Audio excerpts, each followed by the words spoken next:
안 변호사입니다. 네, 안 변호사님 최근에 자녀를 출산한 이후에 집을 나가는 등 전혀 양육을 안 한 경우에도 나중에 그 아이가 성장해서 재산을 축적한 것에 대해서 상속을 받는 이런 불합리한 결과가 나와서 최근에 또 개정안이 발의되기도 했었잖아요. 그렇죠. 구하라법을 말씀하시려는 것 같은데, 자식을 비록 낳기는 했지만 양육이나 이런 걸 전혀 관여하지 않은 그런 부모가 자식이 축적해 놓은 그런 재산에 대해서 과연 상속할 권한이 있냐, 이런 거에 대해서 좀 배제할 만한 그런 규정을 둬야 되는 거 아니냐라고 해서 민법 개정안이 발의가 됐고, 그게 지금 국회 21대 국회에 계류 중인 것으로 알고 있는데, 아마 21대가 끝나기 전에 입법이 제대로 될지는 좀 지켜봐야 될 것 같습니다. 네, 뭐 이것과 좀 유사한 취지인데, 최근에 유류분 반환 청구, 유류분 제도에 대해서도 헌법재판소 결정이 나온 것도 알고 계시죠? 네, 그럼 당연히 알고 있죠.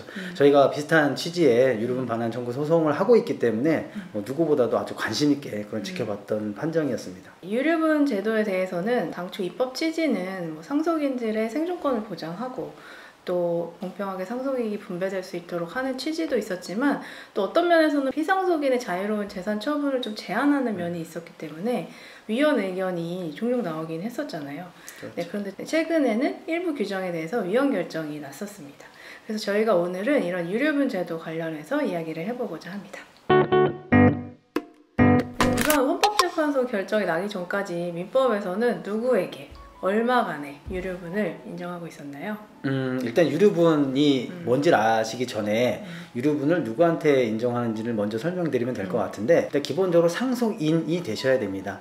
상속인이 있고 그 상속인의 유류분권을 침해됐을 때 침해를 받은 상속인이 이제 유류분액을 청구할 수 있는 이런 구조인데, 기본적으로 상속인이라고 하면 돌아가신 분의 배우자는 당연한 거고, 그 다음에 뭐 자녀들과 같은 직계 비속, 그 다음에 부모님과 같은 직계 존속, 그리고 형제 자매, 그 다음에 또 사촌 이내 반계 혈족, 이렇게 한 4부류 정도가 다 상속인의 범위에 들어가거든요. 저희가 오늘 말씀드리려고 하는 유류분권자라고 하는 분들은 이 중에서 한 부류만 제외됩니다. 즉 사촌 이내 반계 혈족은 제외되고, 나머지 배우자라든지 직계 비속, 직계 존속, 그 다음에 형제 자매, 이런 분들은 현행에서는 다 유류분을 청구할 수 있는 범위에 다 들어갑니다. 유류분액은 어떻게 결정되나요? 방금 말씀드린 분들 중에서 배우자와 직계 비속은 자신의 법정 상속분의 2분의 1까지, 그리고 직계 존속과 형제 자매인 경우에는 자신의 법정 상속분 중에서 3분의 1까지 유류분이라고 하는 것을 보장하고 있습니다. 그렇게 하고 있었죠? 네, 하고 있었죠.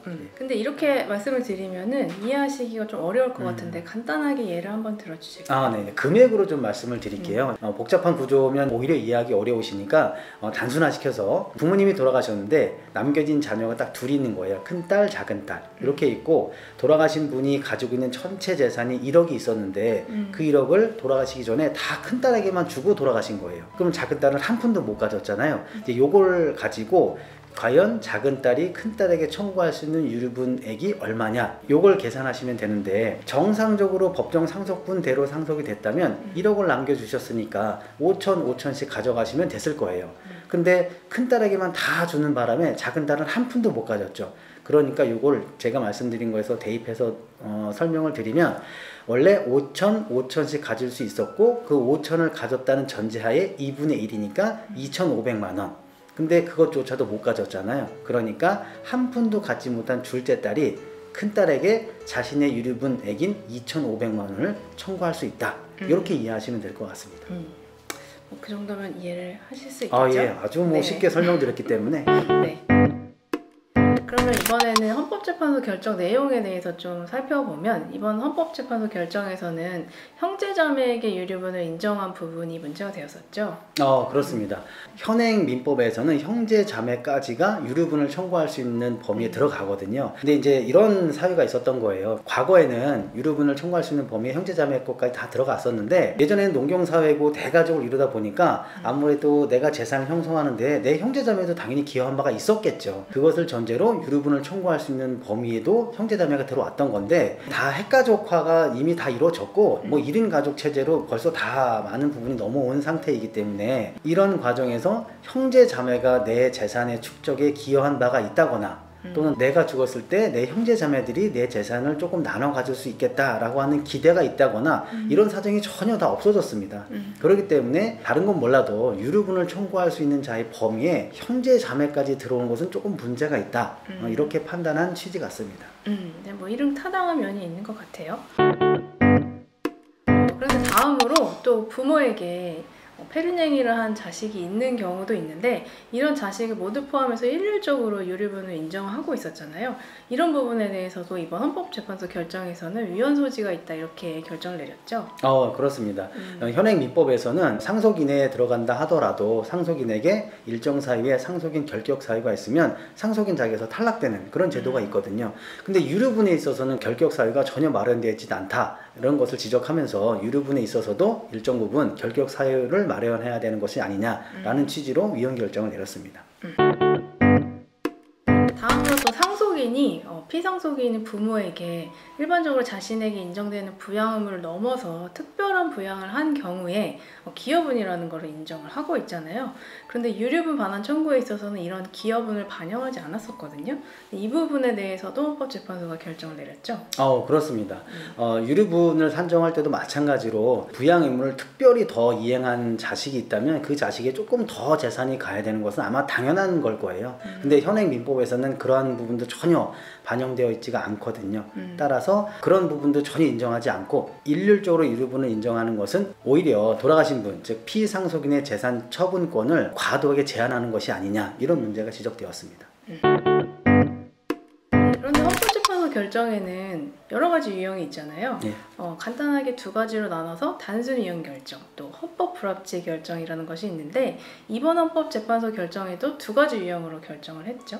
네, 그렇습니다. 첫 번째 위헌 결정이라는 것은 말 그대로 단순 위헌 결정이기 때문에 결정하는 즉시 그 법의 효력을 상실하게끔 되어 있습니다. 이번에 결정 내린 부분에서 형제 자매에게 유류분권을 인정하는 것은 헌법에 위반된다라고 해서 단순 위헌 결정을 내렸거든요. 그 반면에 헌법 불합치 결정이라는 것이 있는데 지금 당장 위헌 결정이라고 하면 그 법에 입법에 공백이 생기기 때문에 그 공백이 메꿔질 때까지는 당분간 효력을 유지하되 특정 시점 이후까지도 개정되지 않으면 그 시점 이후에서는 효력을 상실한다. 이런 의미로 헌법 불합치 이렇게 결정을 내리는 것이 있거든요. 유류분권자에게 유류분 상실 사유를 규정하지 않은 부분, 그리고 유류분권자에게 일정 부분의 기여분을 인정하지 않은 부분, 그 두 가지에 있어서는 헌법 불합치 결정을 내렸고 입법자가 2025년 12월 31일까지 빨리 개정을 하라. 그렇지 않으면 그 이후에는 효력을 상실한다. 라고 하는 헌법 불합치 결정을 내렸습니다. 오늘은 유류분 제도에 대한 헌법재판소 결정과 관련해서 이야기를 해봤는데요. 저희가 1년 반 정도 유류분 반환 청구 소송을 진행을 하고 있잖아요. 네. 진행 과정에서 원고 중 한 분이 돌아가시기도 했고, 또 소송 수계가 일어나기도 했고, 또 재판부가 또 여러 번 변경되기도 했고, 이런 우여곡절을 겪었는데 판결 선고가 얼마 남지 않았어요. 그렇습니다. 네. 어떻게 예상하고 계시나요? 저야 뭘 잘 될 거라고 예상하고 있죠. 네. 물론 제 그냥 개인적인 생각이 그렇다는 거고요. 다만 이거는 하나 확실히 말씀드릴 수 있는 게 저희가 이제 소송을 하다 보면 각종 이런저런 절차를 통해서 공부라든지 각종 공공기관에 요청해서 자료, 또 금융기관에 요청해서 받을 수 있는 자료들이 많이 있잖아요. 그걸 저희가 할 수 있는 건 모든 걸 다 했거든요. 다 해서 자료 다 받고 다 검토해서 저희 의견을 다 피력했기 때문에 재판부에서 그런 거를 다 꼼꼼하게 보셨다면 저희가 의도했던 대로 좋은 결과로 맺어지지 않을까 이렇게 기대는 하고 있습니다. 기대하고 있습니다. 네. 오늘 영상을 통해서 유류분 제도가 뭔지 좀 확인해 보시는 계기가 되셨으면 하고, 만약에 돌아가신 분이 있는데 자신의 유류분이 침해된 것 같다라는 생각이 드시면 다시 한번 확인해 보셔서 본인의 권리를 좀 되찾아올 수 있는 그런 기회도 만들어 보셨으면 좋겠습니다. 오늘 영상도 도움이 되셨다면 구독과 좋아요, 그리고 알림 설정 또 부탁드리겠습니다. 감사합니다. 다음 얘기하시죠. 다음 뭐 있나요? 이게 제일 중요한 게 있네요.